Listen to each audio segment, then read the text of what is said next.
舞台頂有用的音樂聲，每一首歌曲攏是囡仔親手創作演奏的作品。台南永和國小音樂自由班舉辦學習成果甲創作發表會，不只展現音樂實力，更頭擺結合自製網絡活動定式，和觀眾透過拍譜啊、製作 PK 等方式共同參與演出。希望我們永福國小這個分散式音樂自由班，在13年了，13年的這個發展，能夠成為所有台南市音樂教育的一個模範。市長黃偉綽親自到場，鼓勵因資班的學生，因為除了平常時上課，也該找時間練習樂器，甚至假日時也愛加強訓練。今年6年的畢業生，竟全部上第一志願的高中音樂班，相當不簡單。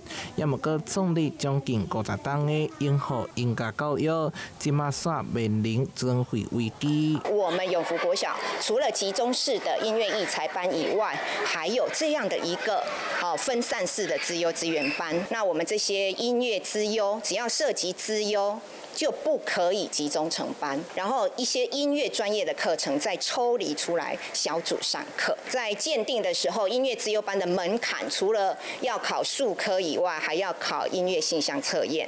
那當然呢，在術科上就有比較門檻有比較高一些。目前全台只剩2間國小設有音樂自由班，而且除了有創作能力之外，專業度也比家在班門檻更加高。老師甲學生希望透過這場成果發表，讓更加多人看到因資教育的價值，也希望這項制度會當傳傳落去。台南新聞社會採訪報道。